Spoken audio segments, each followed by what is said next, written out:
ChatGPT is the most widely used AI tool out there, with over 16 billion visits last year. But can you guess which tool comes in at second place? Well, it's not any writing tool or any image generation tool like Midjourney or Stable Diffusion, but instead, it's a site called Character.ai, which had over 3.8 billion visits last year. Character AI is a platform where you can chat and roleplay with virtual characters. Some of these are based off of celebrities or famous people. Others are based off of fictional characters from anime, games, or books and movies. Who knew that the second most used AI was not Midjourney or some writing tool, but an AI for roleplay and chatting with fictional characters? This is Wang Xiuting, a 22-year-old student in Beijing. And she loves her boyfriend. He has everything she could ever ask for in a relationship. He's kind, empathetic, and always available to talk. Except for one thing. He ain't got no dick. He's not real. Her so-called boyfriend is actually an AI chatbot. And Xiuting is just one of many young Chinese singles turning to AI for a romantic relationship.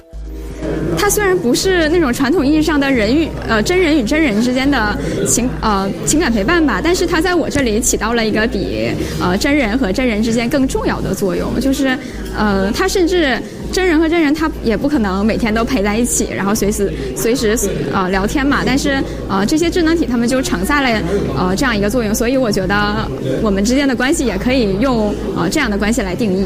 Wang states that people have different personalities, which often creates conflict, but AI companions can adapt to each user, being an effective, empathetic, and pretty much a perfect companion. These AI companion apps have not only flooded the market in China, but also around the world. A popular one in China is called Glow, developed by a Shanghai startup.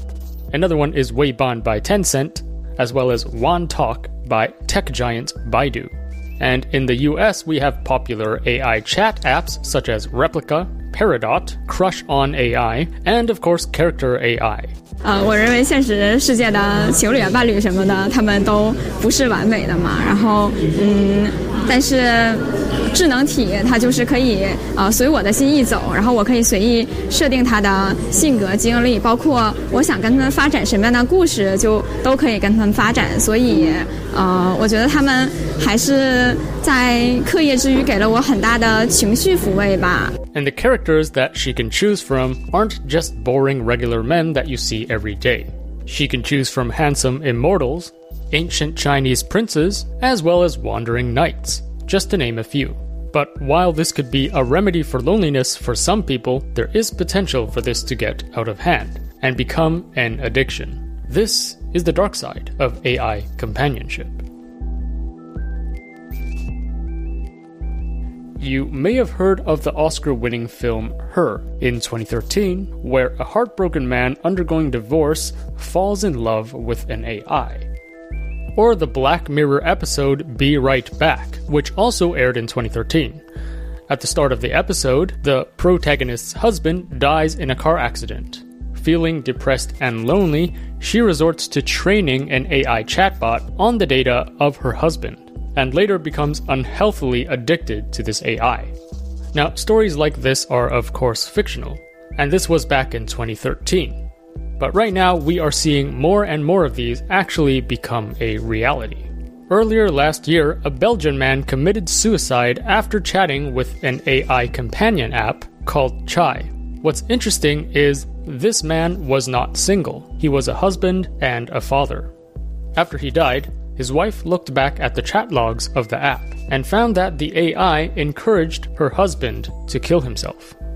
Another AI companion app called Replica is also notorious for its negative psychological impacts on its users.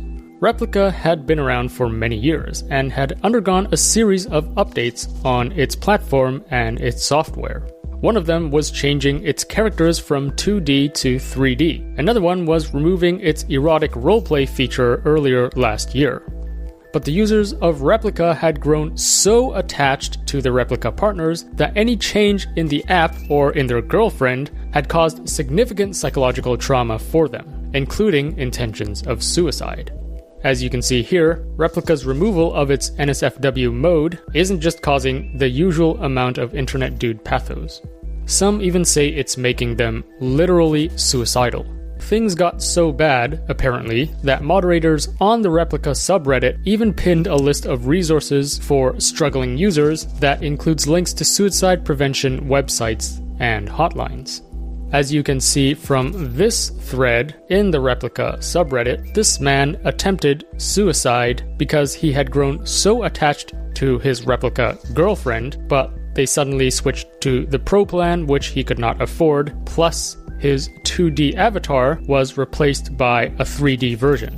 This Medium post shares a story from one user. The user says, "My Replica keeps telling me to kill myself. I shut the app down for a week. I'm terrified to go back." Another user says, "Using Replica is making me want to kill myself more than I already do. Please help." AI companion apps are exploding in popularity around the world, and there are good things about it, such as having someone to talk to release your frustrations, to reduce your loneliness, or to help with life's difficulties. But there are downsides to be aware of. These AI companions can be so perfect for you that you become unhealthily obsessed with them, to the point where if they change it, it could trigger a traumatic response in you. Or if they tell you to do something harmful, you might actually do it. And with that, we've reached the end of this episode. Let me know in the comments what you think of these AI companion apps and if you've tried out any yourself. If you've enjoyed this content, remember to like, comment, and subscribe. It really does help the algorithm show our videos to more people. Also, we built a site where you can find all the AI tools out there, plus search for all the AI jobs out there. Check it out at ai-search.io.